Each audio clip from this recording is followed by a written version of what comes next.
তেলের সাথে ডিমটা দিয়ে দিলাম।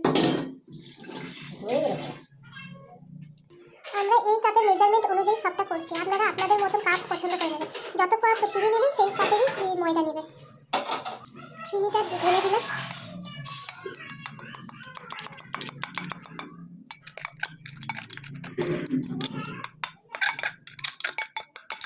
এই যে বন্ধুরা দেখো, আমরা মিক্সিতে ভালোভাবে এটা ফাটিয়ে নিয়েছি।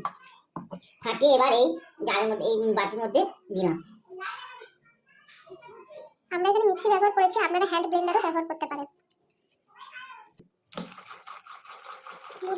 দেখুন বন্ধুরা, ফাটানোর পর পুরো রংটা চেঞ্জ হয়ে গেছে।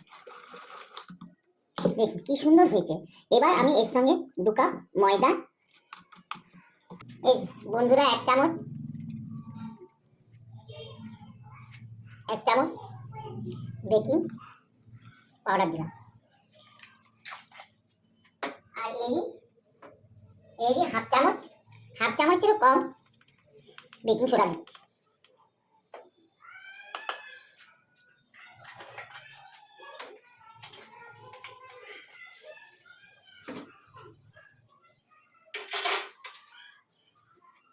এবার 2 কাপ ময়দা, যে তেলে ভালো করে তেলে গোদ করে রেখেছিলাম সেই ময়দাটা দিয়ে দিলাম। ভালো করে মিক্স করলাম।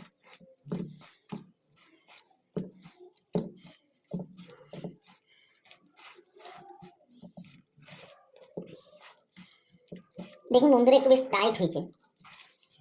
এর সঙ্গে আমি একটু দুধ দেবো।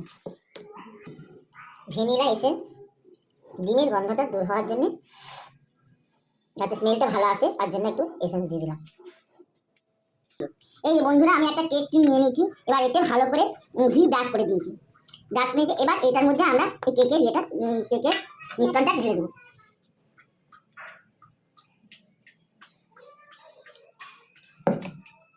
এই কুকি পাউডারকে গুলে, চকলেট পাউডারকে গুলে এবার ওই মিশ্রণের সঙ্গে দিয়ে দিচ্ছি, যাতে লেয়ারটা ভালো আসে।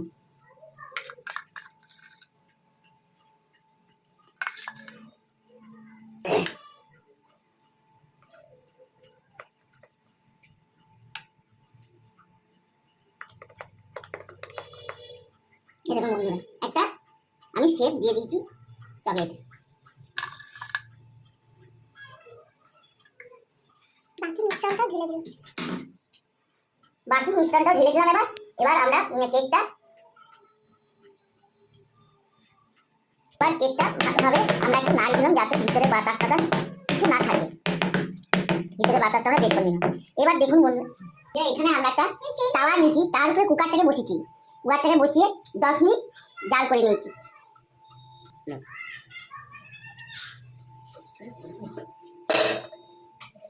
এবার আমরা এটা কুকারের মধ্যে দিয়ে দিলাম। কুকারের গাডারটা খুলে নিলাম, সিটিটাও খুলে নিলাম, দিয়ে ভালো করে এঁটে নিলাম।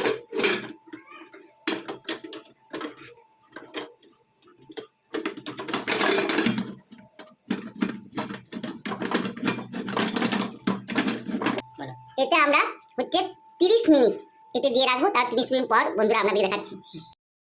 দেখুন বন্ধুরা, কেকটা খুব সুন্দর হয়েছে, খুব সুন্দরভাবে ফেপেছে। এবার কেটে দেখাচ্ছি।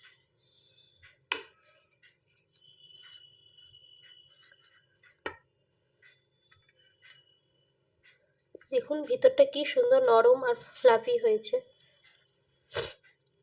স্পঞ্জি হয়েছে।